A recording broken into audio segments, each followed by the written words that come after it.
of the 9th National University Simulation Flight Championship. So at the scene now, you can see we have many flight aides and also some of the young experts coming here for the competition of the simulation flights. So on different display screen, we have different information and what are some of the competition items, what are some of the highlights. So today we're glad to be joined by a referee, and he will tell us more about this flight championship. So I am the referee for today's simulation flight championship. So I have a lot of questions. Actually, I came here yesterday, and now I can see we have many people coming here. It feels like they are playing games. They are using the simulator for the flight championship. But I know this is quite different from the game. Can you tell us more about this flight championship? So for this year's championship, this is a highest level of the simulation flight championship. We attracted 17 universities coming here to join the competition. And also we have many universities, for example, some of them, they are the reserve pilots. And for example, we have some of the universities or college dedicated for the Air Force, and also we have the Beihang University and the Civil Aviation University of China joining us. So in today's championship, the competition, we have two types of the competition. One type is targeting the military competition, military aviation, and also we have the civil competition of the simulation flight. And also we have a scoring system. We will check their skills on managing or controlling the panels and also checking their flight skills. So it is quite a comprehensive simulation flight contest. And also we will check their skills in the flight, and also we will set up different scenarios. For example, if we don't have the engines, how the pilot made the decision in a short period of time to ensure a engine out return and emergency landing. So in terms of the skills, I would say this is quite different from the games, because for this championship, we are actually trying to train the future talent, the future pilots. And also we have some of the pilots, the real pilots, they will also come here to have some of the training of the simulation flights. So here now you can see we have a different screens, but I can see the display is quite different. So for example, for this screen, this is focused on the civil aviation. Just take a look. But for this section, we are actually having a lot of the tests for the military aviation. But for the military aviation test, I would say it is more specialized. And it is a encrypted system. So now you can see we have the VOR and also the DME approach, and they have to change the different signals to accomplish the tasks, such as the instrument landing system approach and also the VOR and the DME approach. As I've just mentioned, for all of these simulators, they have very high fidelity of the real aircraft. And now you can see for all of the data, they're synchronized. And also we have the control stick. This is basically the same as the real aircraft, especially for different functions of the instruments. For example, how to use the altitude indicator, the airspeed indicator, and also we have some of the instruments to test the skills for the pilots to adjust the throttle lever. As I just see some of the information, I would say for all of these simulators, they're 90% level of the fidelity of the real aircraft. So for some of the universities dedicated for the aerospace, aircraft, and also the aeronautics, they will use some of the simulators for the trainings. So all right, so now we will see how these pilots, how these young students control all of these simulators. And just now I learned the procedures about the competition items, but now I would like to have some like hands-on experience to know how to control the simulator. So now you can see we have some contestants. They're still competing with each other. Maybe we can follow one of the contestants to know how this person control this aircraft, the simulator. So for example, this one, it is dedicated for the test for the civil aviation. So here you can see the navigation display. And also we have this display screen and this panel to control the speed. And for this one, you can see the height and the altitude of the aircraft. This is quite different as we control the automobiles. So for the blue area, it is a simulation of the sky. And also you have different these like parameters to see the situation and the conditions on the ground. So by looking at the screen, you can see the positioning of this aircraft and to see whether it is coming to a slope condition or it is in an ascending condition. And also by looking at the screen, you can use the instruments to check the conditions of the aircraft so as to control the speed and also the level of height or the altitude of the aircraft. And of course, we have a number of the display screens. For example, this one, if you adjust like these parameters, you can try to reach out to the ground station. So this is a basic functioning and the setup of the parameters and the instruments of the simulator.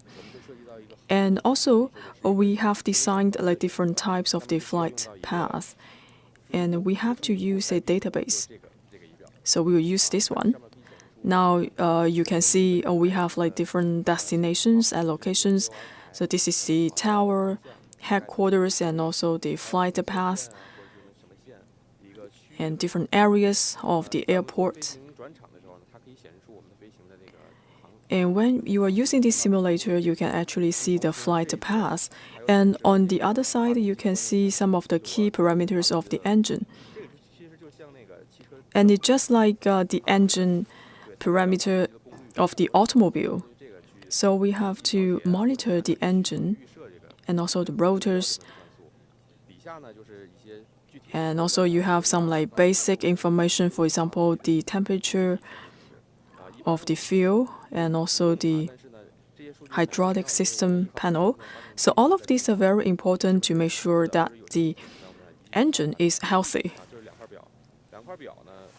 So for these two screens, it covers most of the figures and the information about the hardware of the aircraft. And also you can monitor the environment of the flight condition. So in this place, it is actually a simulator cockpit, but this simulator cockpit is a very comprehensive training device. It is not just targeting to a certain model of the flight, but you can use this kind of the simulator cockpit for the training. For example, by using this cockpit, you can use for the competition of the instrument landing system approach and also the VOR and the DME approach.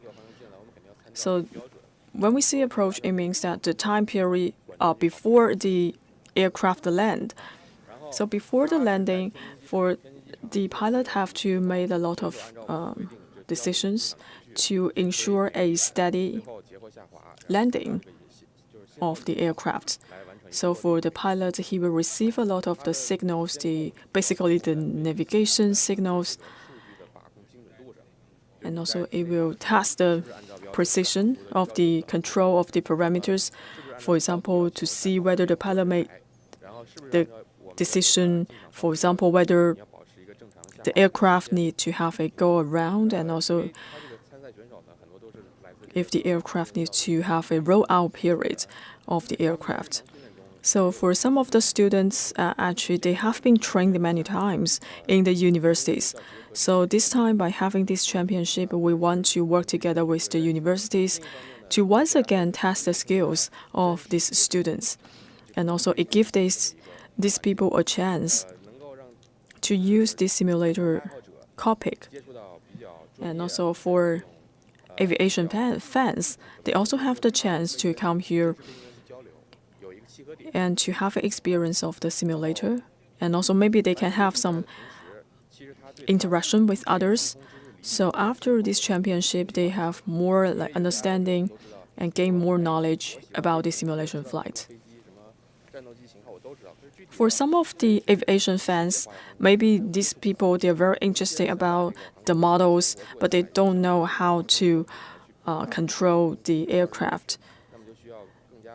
So in order to build China into a major power in the aerospace and the aeronautics, that's why we have to build all of these simulators so people get to know how to control the aircraft.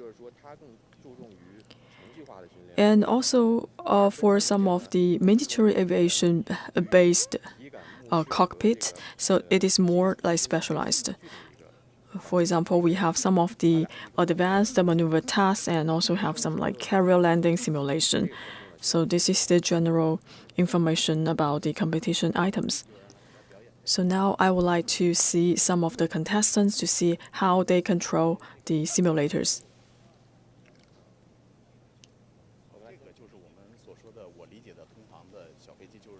So, for example, in this area, I would say this is a very small size of the aircraft. You can only accommodate 5 to 6 persons in this aircraft. So this is a very standardized flight that has been used for the training in some of the universities. For this kind of the aircraft, it is very stable and also have a very high level of security.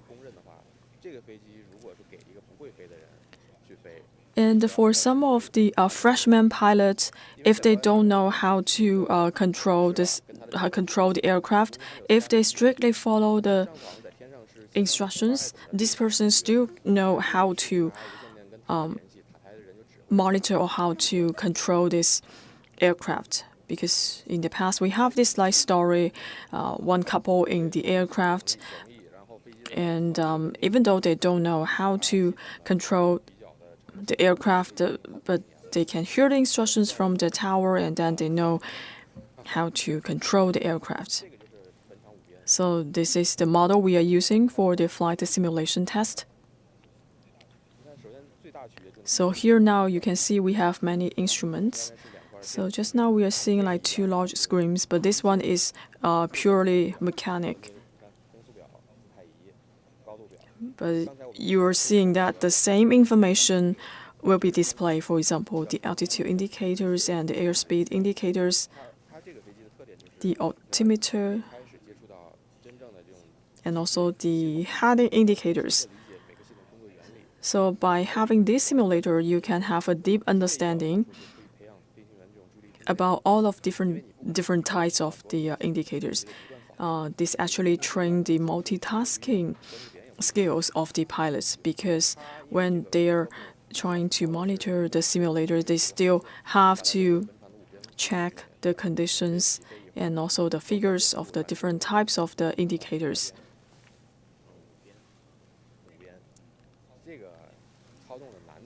So what about the complexity of this item? Well, for people who are in this section, these people, they are freshmen.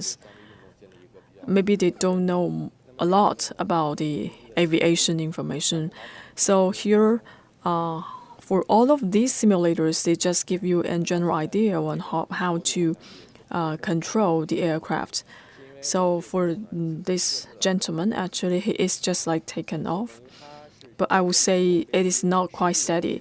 So for this simulator, we actually testing the skill of the crosswind, the takeoff, and the landing. This is also simulating the real-time scenario. So when you're taking off, you have to consider the impact of the wind and to make the adjustment and make the decisions. Because here it is a visual flight. And sometimes if you don't have wind, you can actually have a reference and to control the aircraft. But right now you have the crosswind and you have the wind to have an impact of the aircraft. That you have to make sure like how to control the aircraft to adjust the positioning to ensure a level flight. But how to make the decision and how to know like where is the aircraft? Well, actually it needs some time for the trainings. Now we go back to the scene to see the championship. Now you can see we have many like students coming from the universities that is dedicated to the aeronautics and astronautics.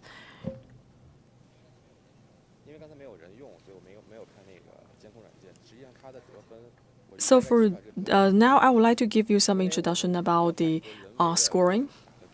So we don't have the human intervention about the scoring because it is quite subjective.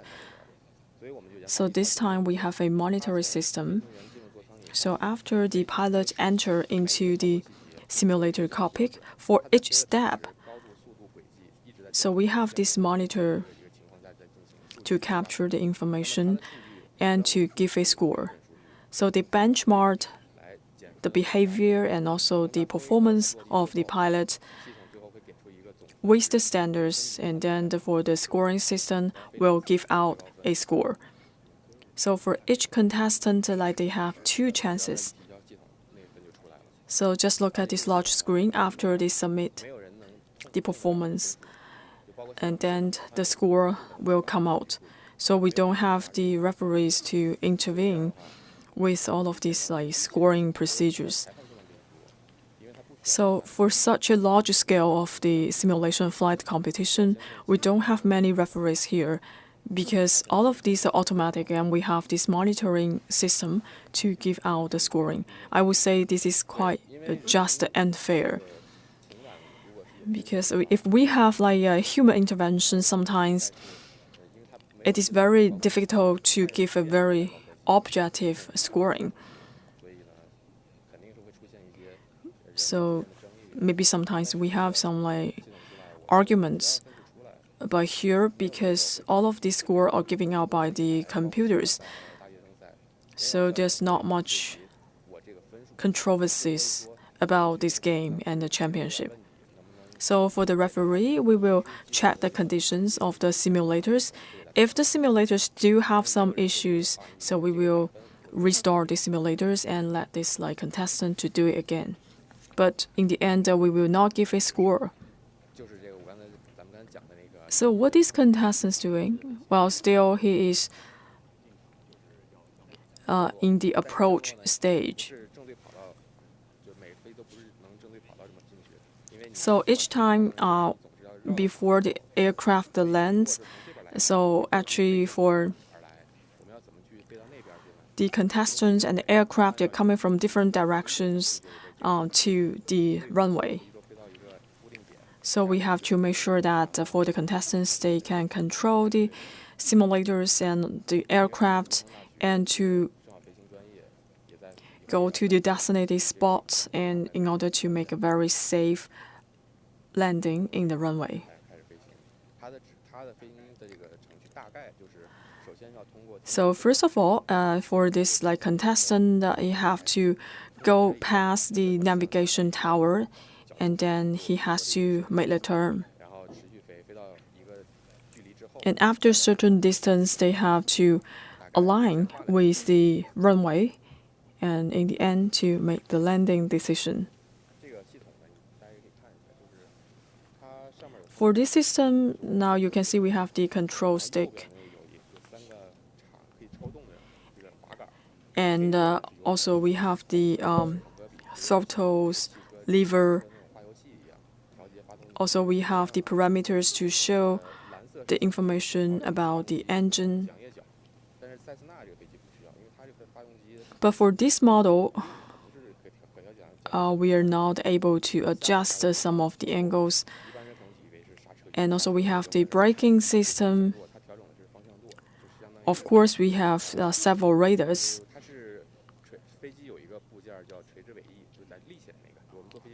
So actually for this kind of model, we also have a vertical speed indicators. And also we have the rudder. And for the rudder, we can use it to adjust the positioning and the location of the aircraft in the sky.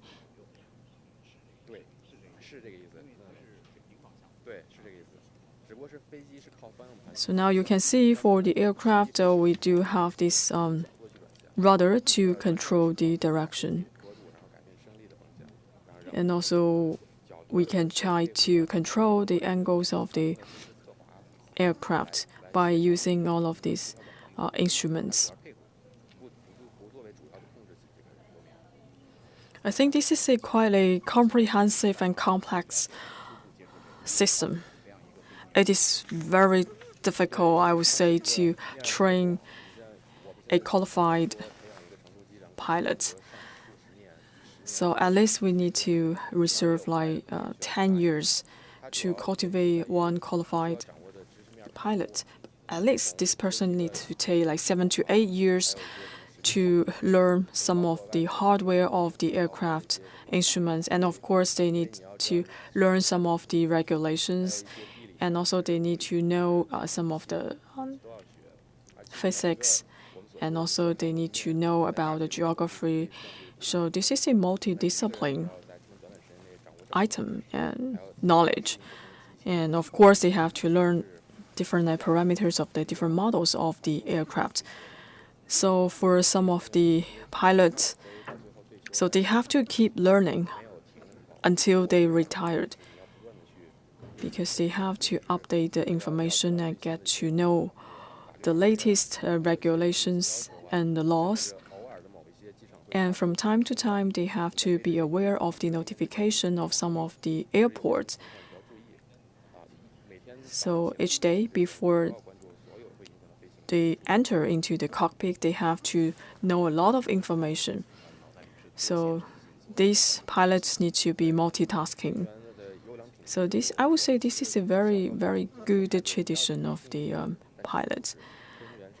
So we always tell the kids that you have to be like dedicated, extremely concentrated. But for the pilots, they need to have a multitasking skills. So for a qualified pilot, they have to deal with like different types of the emergencies and make the decisions as soon as possible. So for some of the nerds, you know, when they are very dedicated in the studies, they are too concentrated. However, for the pilots, especially when they're conducting a special mission, they need to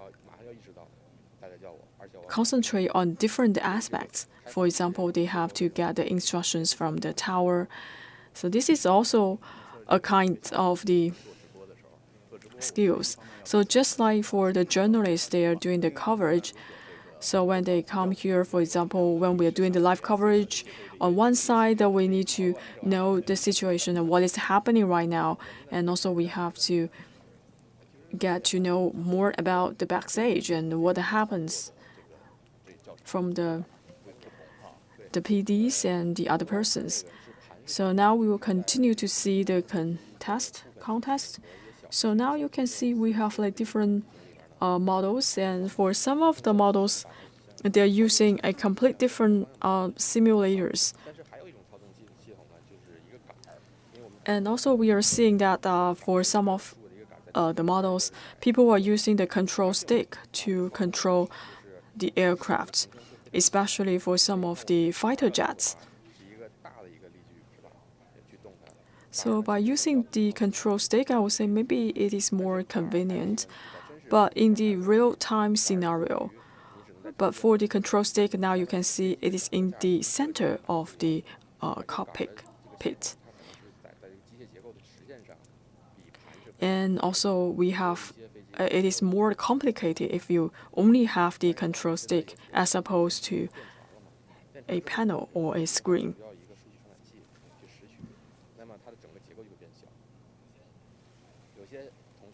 So for some of the students now, you can see they know how to use this like control stick, but some of them they're not quite familiar with this kind of stick, so they will tend to use different panels. So for some of the competition items, some of the instruments are the same. For example, for the instrument landing system approach, they use the same instruments. But for this one, this is a military aviation simulator. So we have like different kind of the controlling system. So for this one, I would say it is comparatively simple to control. So after decades, we still have the Air Force to use this kind of panel to control the aircraft. So for this model, now you can see we have the landing and the takeoff stack.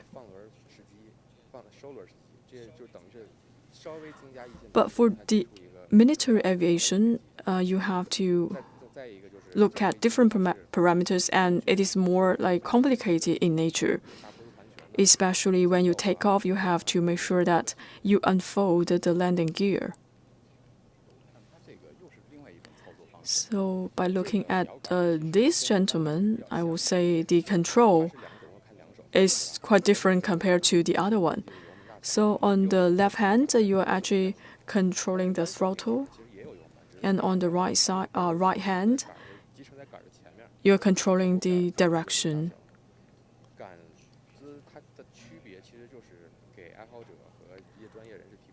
So for the panel and the stick, we are just trying to provide like different choices for the pilots. When I was in school, I used to use the control stick. The model is X52. So that is the most advanced model. But right now, we have many choices for the control stick. It is very similar to the real aircraft, but of course, it is quite expensive. But if you are just a fan, an aviation fan, you can just like pick some of the cost-effective control stick for the day-to-day training. And also for some of the software, you can actually download by yourself. So for example, for this software, it is developed by China, and we always talk about the autonomous design. So this time you can see for all of the design of the parameters and also the software itself is all designed by China. Now you can see we are simulating like different scenarios. This is not a encrypted system. So it is available globally. If you are interested for some of the aviation fans, they can even download this software. So actually, I really want to get some like hands-on experience. Maybe we can find a vacant cockpit.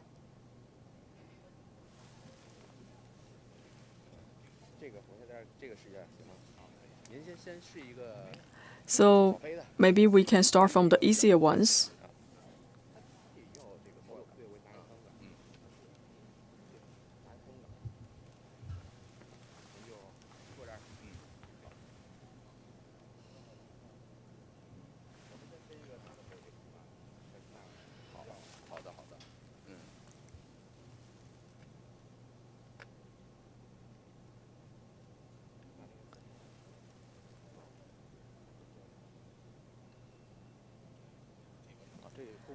So this is what we call the control stick, right?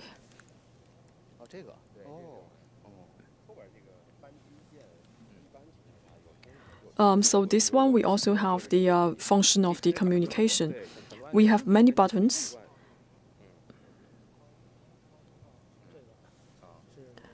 So just look at the screen. We have some like indicators and also the reminders.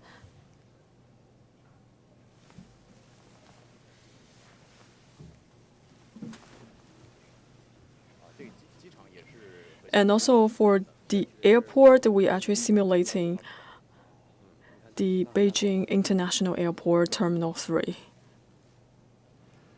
Now you can see where we are from the map.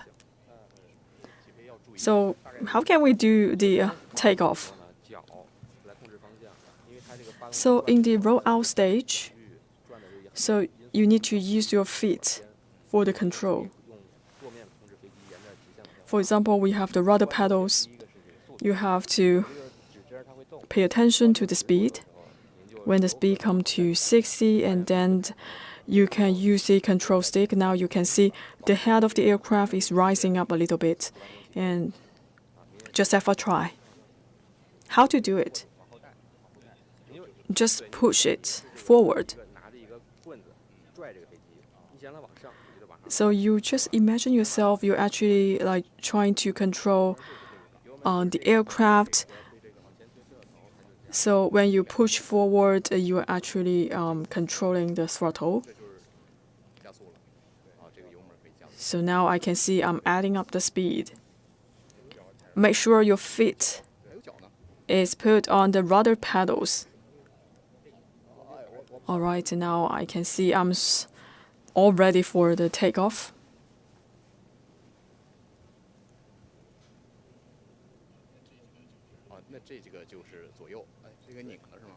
So for this control stick also I can control the direction, the left and the right.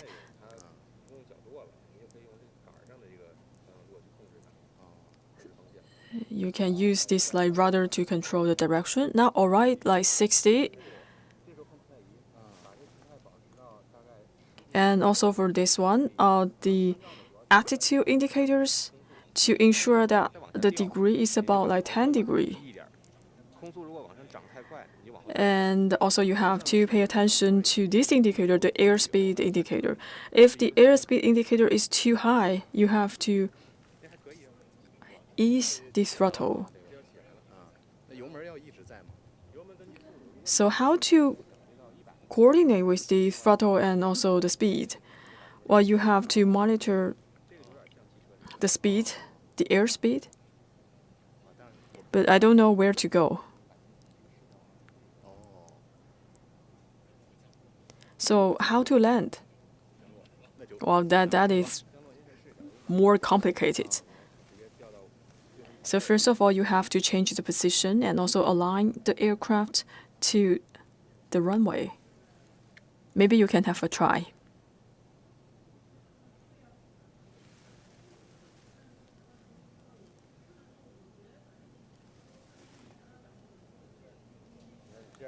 So from this angle, you can see the runway, right?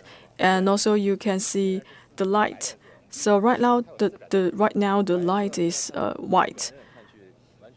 You have like 4 lights on. So by looking at the color of the light, all 4 white, meaning that you are too high in your position. And then you have to change the height. So you have to check the altimeter. But it is quite difficult for you to land because it is your first time. You just focus on the takeoff and also try to control the speed to ensure that the speed is level off at about 60.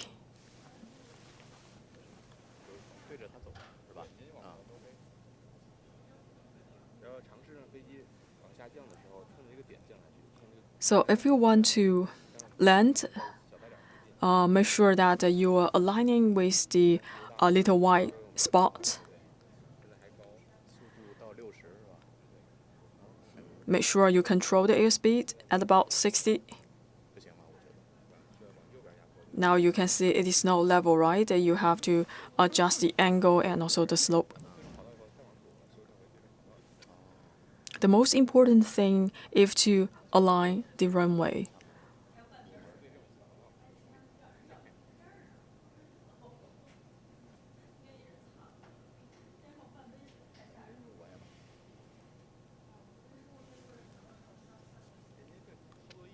I think you're quite good at the controlling of the aircraft. Well, it is very difficult to align this runway. So make sure that each movement is tiny. Do not have a big change of the angles. All right, now you basically land.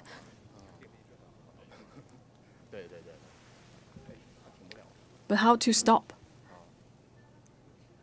Use the braking system.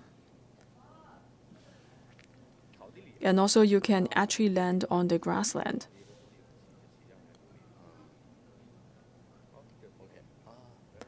Do you want to try another one? Well, this one I think it is too complicated and very difficult to control. So for the competition items, so actually we have a special competition item that is called the engine out return and emergency landing. So the reason why we want to set up this item because when the engine is functioning well, and of course you can control the aircraft, but it is quite difficult when you control the aircraft, especially when you are in the air, in the sky. So that's why we have to make sure you need to have a systemic training to get to know the skills about the engine out return. So for example, if the engine is failed, and of course you have to monitor the indicators of the altitude and also the airspeed, and you have to change the gestures and also the positioning of the aircraft, and all of this about the function of the aircraft.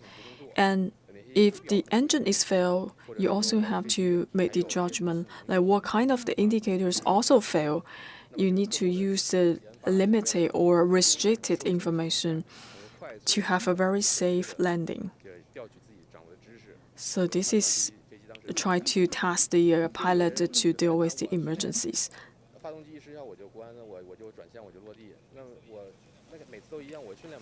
So for some of the pilots, they have to train for several times.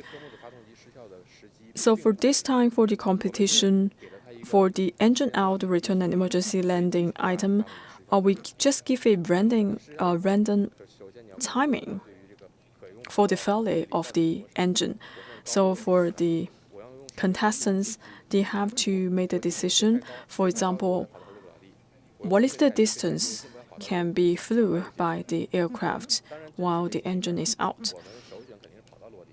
And in the real-time scenarios, so for the aircraft, they can land in the designated runway. But here, I would say we have designed different scenarios when necessary for the aircraft to have to be landed in the grassland. So this is a way for us to test the response and also the real-time reaction of the pilot and the contestants.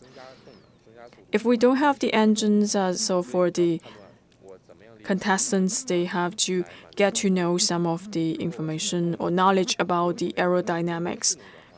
For example, how to make good use of the different types of the energy of the or convert the energy of the aircraft.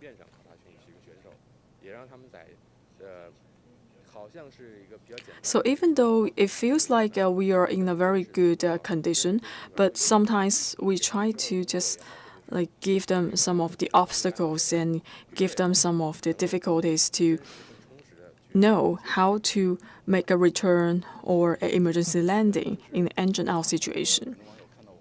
Just as we just said, that we have to convert the kinetic energy and the potential energy. So right now we are, in a contest situation, and we are walking around and doing the live coverage.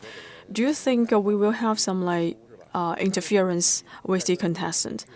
Well, actually, for the pilot, they need to have like these specific skills. They have to, like, for example, to understand the situation and also to gather the information of the surrounding environment. They need to stay calm and make the right decisions.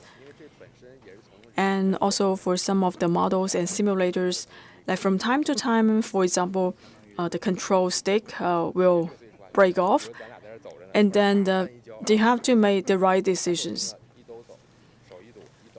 And they need to stay calm and make the very right decisions to make the landings. This is the real-time scenarios. For example, if in the real time, the cockpit, if you run into some of the challenges, you have to stay calm and make the right decision. You cannot be panic. Otherwise, it is very dangerous to monitor or to control the aircraft. They have to make sure that for the aircraft is controllable, even under extreme emergencies. And just now, actually, we get some explanation and interpretation about the competition from the referees. And now you can see for the whole procedures, I would say it is very complicated and complex. And this year, as I just mentioned, it is the 9th time for the National University Simulation Flight Championship. And also, I'm very curious why we want to set up this championship in the Zhongyang County in Shanxi province. So we have a person in charge from the Zhongyang County. So can you tell us more, like why we choose this location to organize this national level simulation flight championship? Good morning, everyone. So we are very happy to have this simulation flight championship in the Zhongyang County. I would say we have like 3 reasons. So first of all, we want to unleash the sport consumption potential, and also we want to cultivate the pilots, the flight pilots, and also to boost the rural revitalization. Because in the Zhongyang County, we have very good facilities, and also we are trying to build our county into a pilot zone for the simulation flights, and also to promote the low altitude economy. And compared to the previous championship, because in the past for this competition taken place in the universities, but here we bring this competition into our county, and also for 3 local schools, they have been identified as the AOPA China Youth Aviation School by the China National Space Administration. So this also means that we have a very good training system for the young generation. And the third, we decided to have this competition in a village. This is also a very good example for us to boost the rural revitalization. For the Beihang University, they also give a lot of support to our county. As you just mentioned, the Beihang University of the Aeronautics and Astronautics, and you also the person in charge in the Zhongyang County. And can you tell us more about what is the impact, for example, the low altitude economy in the Zhongyang County? For the Beihang University, they can bring in some of the resources for the education and the talent in terms of the education. For example, they will establish some of the simulation flight test centers, and also they provide a lot of support to the young students in the county. And also as for the R&D, they also try their best to promote the low altitude economy and also to foster the new quality productive forces. And for the Zhongyang County, they also design the different research centers, and also they assign different missions in the local college and universities. And this is also a type of the education empowerment from the Beihang University. So now we come to the end of this section of the live coverage, And tomorrow is the last day of the simulation flight championship. And once again, we hope all of them can get good achievements.